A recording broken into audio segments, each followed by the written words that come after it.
or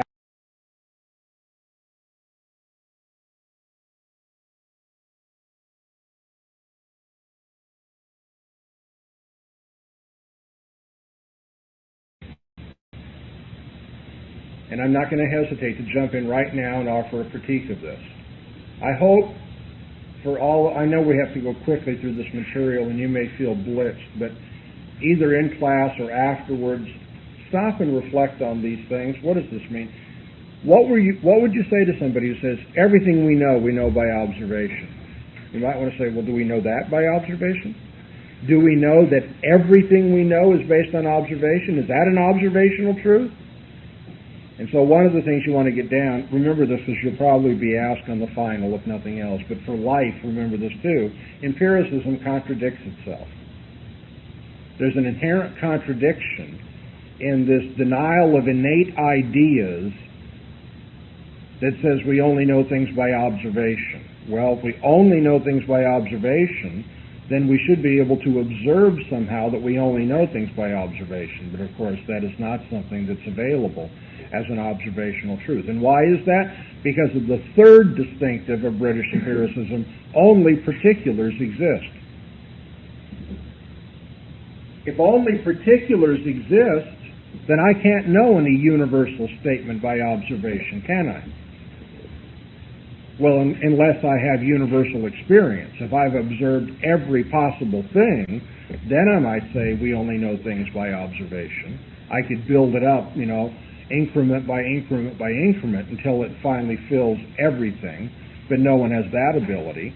Since you can't build it up incrementally and no one has an experience of a universal, here's a universal.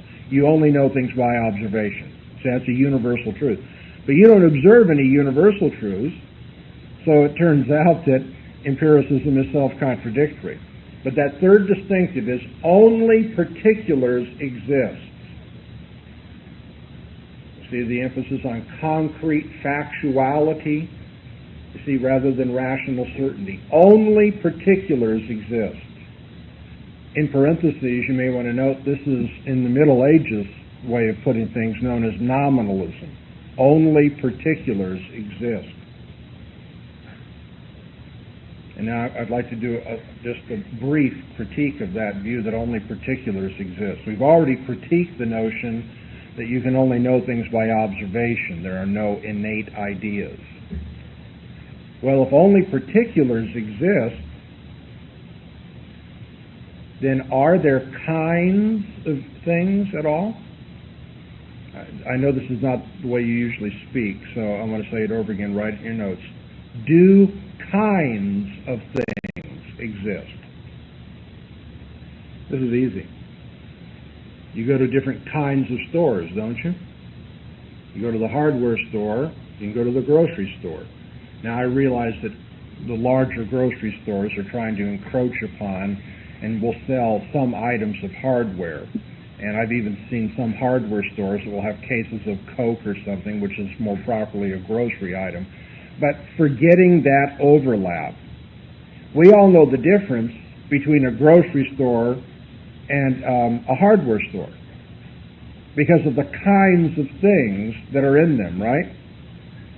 Well, do kinds of things exist? Are similarities between things or classes of things real? Do barns exist?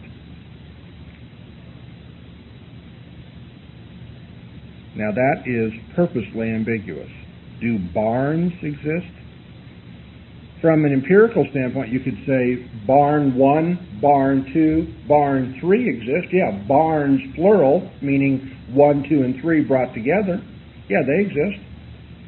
Yeah, but is the very thing you're calling them, barn, does that exist? Is there such a thing as a similarity? Okay.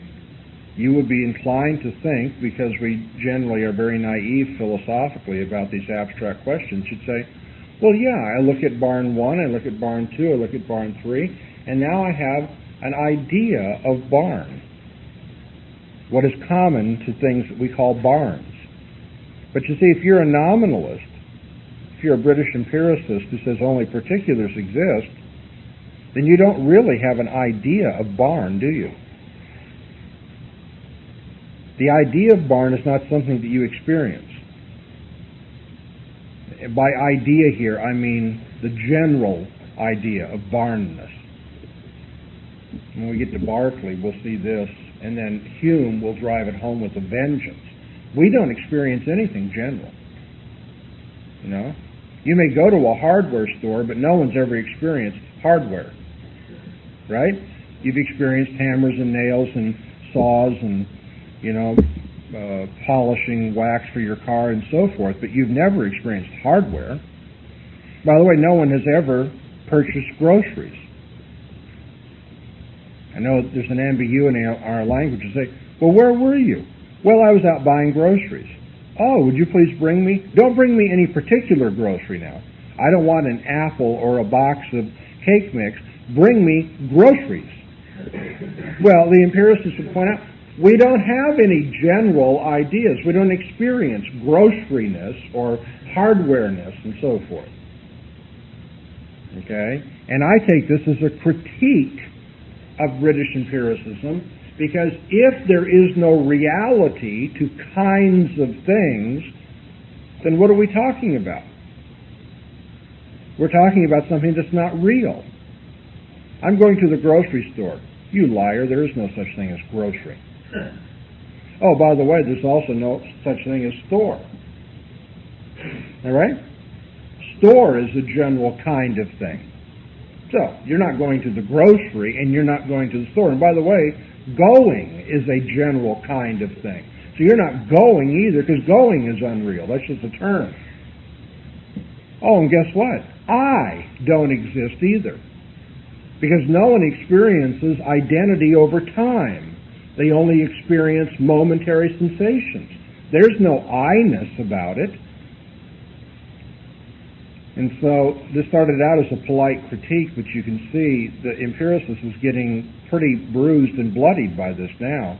Because if empiricism is correct, then I can't even speak of anything. I am going to the grocery store every single, M may not be, I don't know.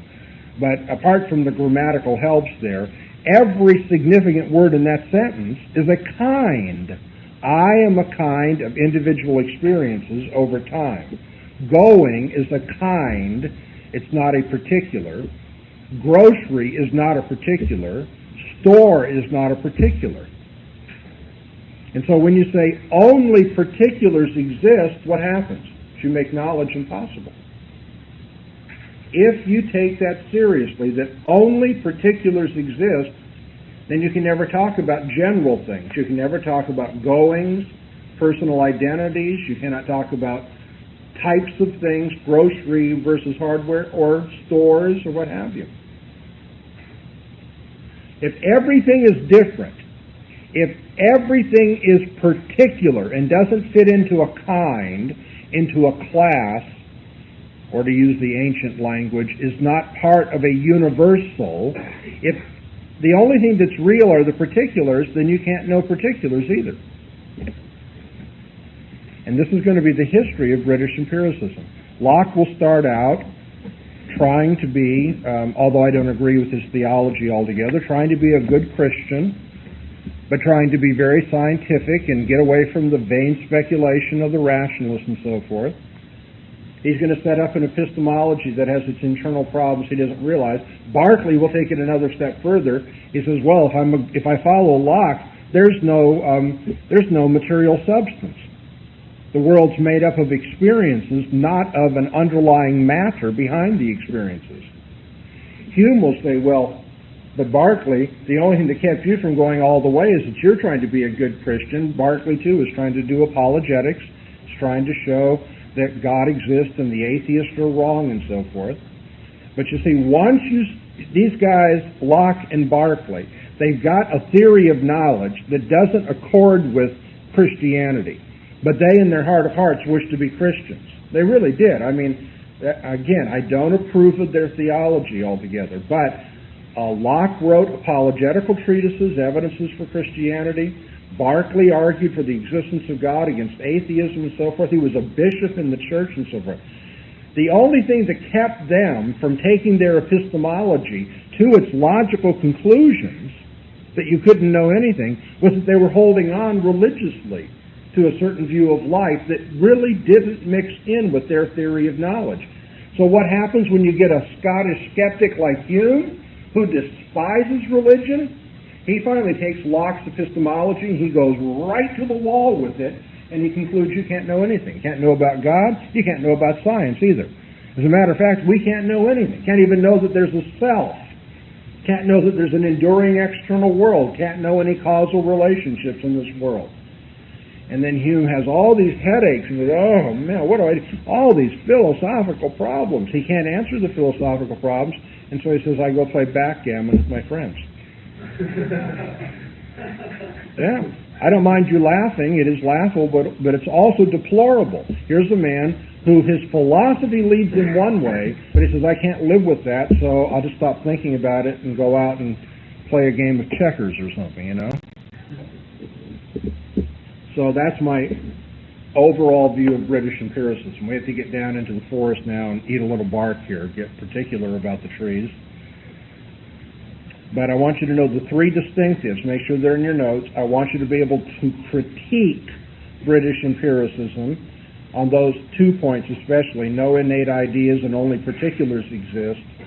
And then I want you to be able to explain to me the evolution, if you will, from Locke through Berkeley to the skepticism of Hume. Remember, the only thing that kept Locke and Berkeley from running up against the wall of skepticism that Hume did is that they had a Christian anchor. They were not being good Christian philosophers. I'm not saying that. What I'm saying is that they personally were not willing to go where their logic would have taken them.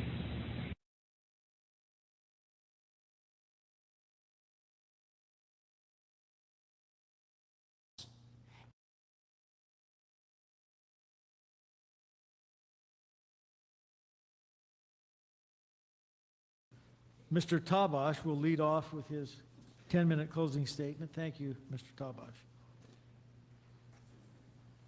Well, this is the last opportunity I have to address you as a group, and I would say that notwithstanding Dr. Bahnsen's swipes at me, and I think that immortal line of being a criminal in the universe is a lot of fun, but notwithstanding that, I think that I don't have to demonstrate the impossible in order to be able to talk about the possible. Now, certainly the idea of the hydrogen and the carbon and the basic building blocks of life on this earth are much more plausible from what we can perceive than a putative mythological being, some equivalent of ancient societies' giant frog or giant crocodile god or whatever. I think that when you create a myth in order to fill in the gaps of what you don't know, that doesn't validate the argument. I don't have to know exactly how my typewriter was put together in order to know its limitations. I may not know exactly what piece went where first, but I do know that my typewriter will never be able to make coffee. That's the nature of the beast. So I may not know exactly which atoms came together first, and neither does Dr. Bahnsen, though he may pretend to by his attempt to seize upon divine knowledge through the Bible. But I do know that however it begun, and I think the Big Bang Theory is a scientific theory that is plausible and that doesn't depend on supernaturalism, but however the universe begun, I think that we do today know its qualities to a large degree. So I don't know how this microphone was put together exactly, but I know that it carries my voice more than it would if I were not speaking through it in a hall this size. So I know that the universe, in what it shows me, does not depend upon violations of its own laws. And I know that the universe is not so structured that there is an invisible being who periodically, but hasn't done so in 2,000 years, violates those laws in order to make a point. And I believe that that being, if it wanted me to believe in it, should have had the rabbis take me to the Santa Monica Beach in 1955 and part the Pacific Ocean the same as the Red Sea was allegedly parted. When I did this debate on this campus in March of this year, I began by saying that no one will believe me if I tell you that 2,000 years ago, on this very site here in ancient Davis, that a spaceship from Mars visited this very site and set in motion a special machine which would determine that 2,000 years later, a University of California would be built on this site and it would be renowned for its veterinary school. Now, none of you will believe me because there's no proof that such things happen. There is no proof that flying saucers landed in Davis 2,000 years ago because there's no proof that they land in Davis today. And there's no proof that the destiny of this university wasn't finalized 2,000 years ago because there is no proof that the present at any given moment can predict precisely what the future configuration will be. If you had proof that people 2,000 years ago could predict exactly what future universities would look like, you would then believe my claim, but you don't. And I can tell you, and I think that I'm being a little bit more magnanimous than my opponent, that I would never, even though I'm convinced of what happened 2,000 years ago on this sacred spot, I would never tell any of you that you're going to go to hell forever because you don't believe in what happened, even though I believe that, in fact, the flying saucer came and the prediction came true. Because verifiability is something that we justifiably can look to in whether or not to believe the supernatural. And self-authenticating accounts in books written a long time ago don't prove the supernatural if there is no visible outside evidence of the supernatural. If Dr. Bahnsen chooses and wants to meet me somewhere in the California coast and demonstrate to me that he can walk on water, I submit and I pledge to all of you I will be duly impressed. Also, if Dr. Bahnsen will come with me to the Skid Row in downtown Los Angeles and have just a few pieces of fish and feed hundreds of people, and I see those fish multiplying in his hand out of nowhere to feed the multitudes of homeless in downtown Los Angeles, then I would be duly impressed. So if these extraordinary events can in fact occur, then they must visibly occur outside the boundaries of a book that does no more than claim about them. Because you see, that reduces the Bible to the same kind of literature as the UFO abductees who claim that they have been taken aboard UFOs and that their bodies and minds have been modified. In order for the God of Christianity, based on the Bible, to be nothing more than the ancient version of Elvis Presley sightings, we need verifiability that such types of violations of the laws of nature can and do occur. Or better yet, we need verification that they were not laws of nature, but that they were part of nature, and that we have in other human beings the same capacity for duplication. So if other people can resurrect from the dead, if other people can, by the energies within their bodies, suspend the laws of gravity, if other persons can materialize more out of little, then if miracles can be replicated today, it would help the evidentiary foundation of the supernatural claim. I have a friend who is a born-again Christian, and I told him that the claim in South India at Benares is that Sai Baba, an Indian guru, is capable of making ash appear out of nowhere. And there are pictures of him holding an urn upside down, taking out gallons and gallons of ash and materializing pieces of candy for the little children out of nowhere. And this born-again Christian friend said to me that unless it is trickery, it is of the devil. Why do the Christians say that if supernatural power is manifested by anybody other than their guy, it is of the devil? Why can't a believer in Satya Sai Baba say that if Jesus did it, Jesus is the devil? Why is it justified for believing Christians to say that supernaturalism, when manifested by other people, is satanic, but it's not okay for other types of spiritual seekers to say supernaturalism as manifested in Christianity is satanic? Where is the proof either way? Where is the proof that the miracles of Jesus of Nazareth occurred? And if they did occur, where is the proof that they are the only ones that ever happened? 100 Tibetan monks will testify that their leader, when he died, bodily dematerialized and disappeared in a golden light.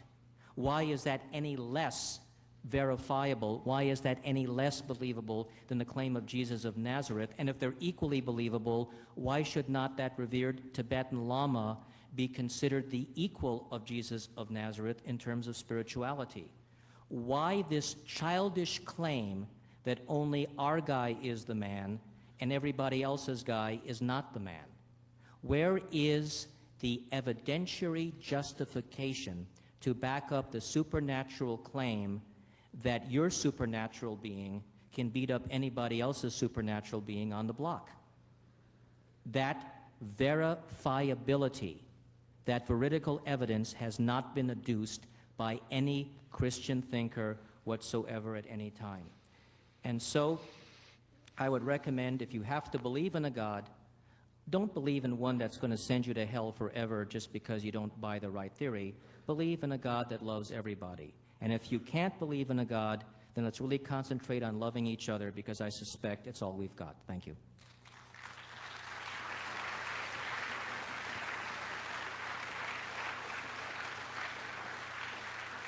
Thank you. Thank you, Mr. Tabash. Dr. Bahnsen, would you please give us your 10-minute closing statement? Well, what lessons have we learned tonight?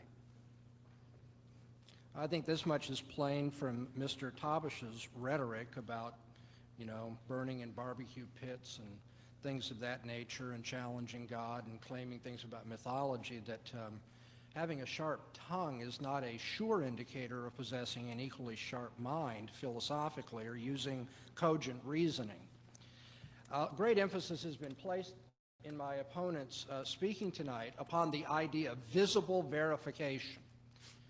Well, in the book of 2 Peter, chapter 1, the Apostle Peter makes this claim: "For we did not follow cunningly devised fables when we made known unto you the power and the coming of our Lord Jesus Christ, but we were eyewitnesses of his majesty."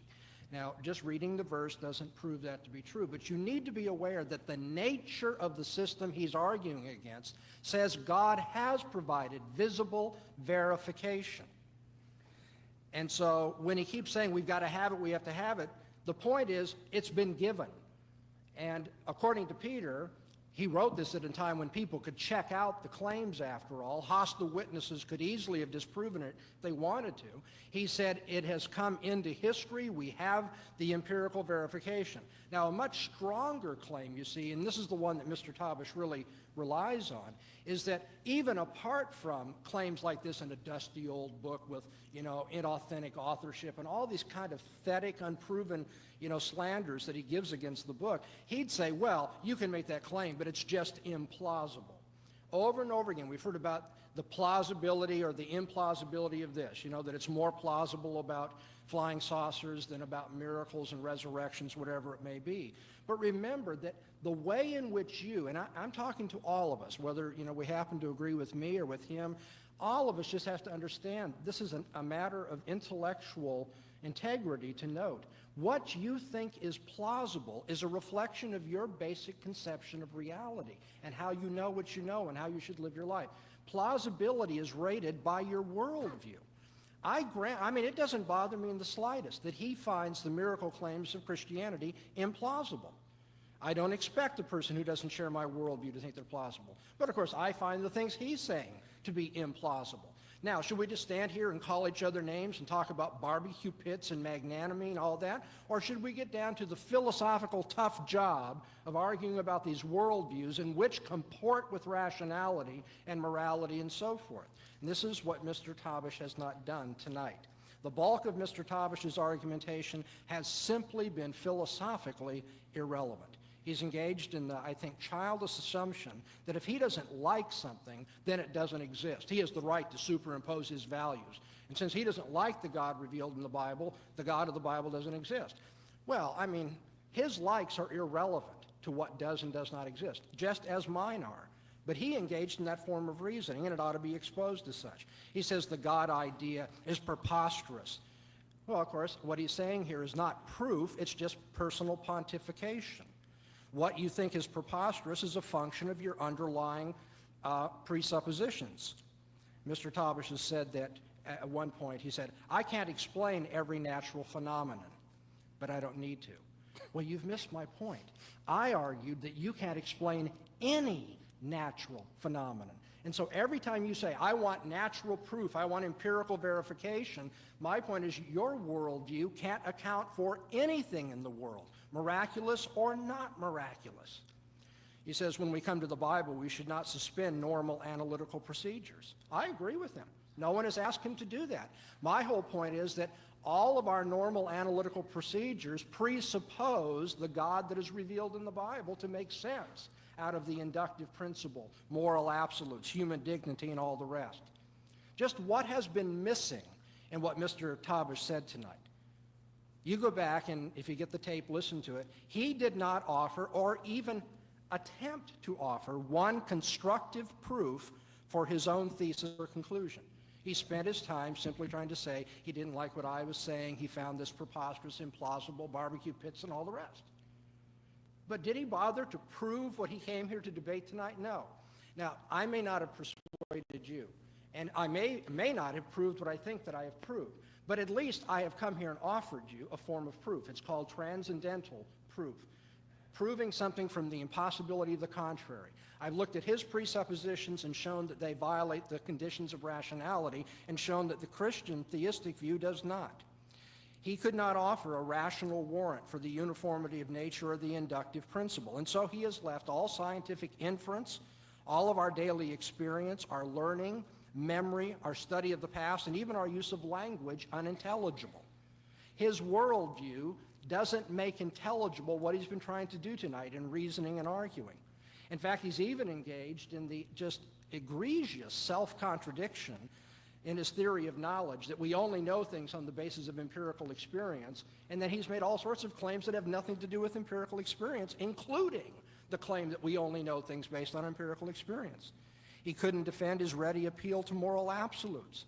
He couldn't show why he wasn't being arbitrary when he condemns one thing and condones another thing. My opponent never explained how atheism allows that humans have more dignity than snails or dogs. How love is anything more than some kind of, I guess what, indigestion that you feel. How life could arise from non-life. He had no answer that accounts for laws and concepts and rationality. He simply couldn't cogently answer the challenges that were given to him. On the other hand, the proof of God's existence is that without him you cannot prove anything at all, whether in science or ethics or just ordinary human experience.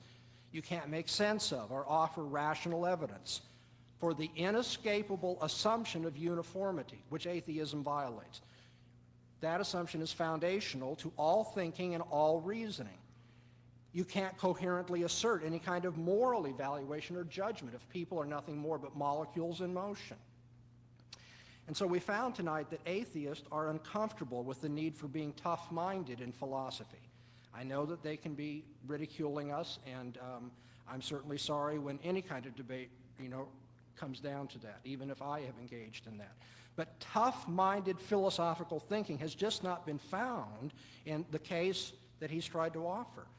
Atheists thoughtlessly profess, and they are emotionally committed to an underlying worldview that happens to render the reasoning, science, and ethics they want to do unintelligible.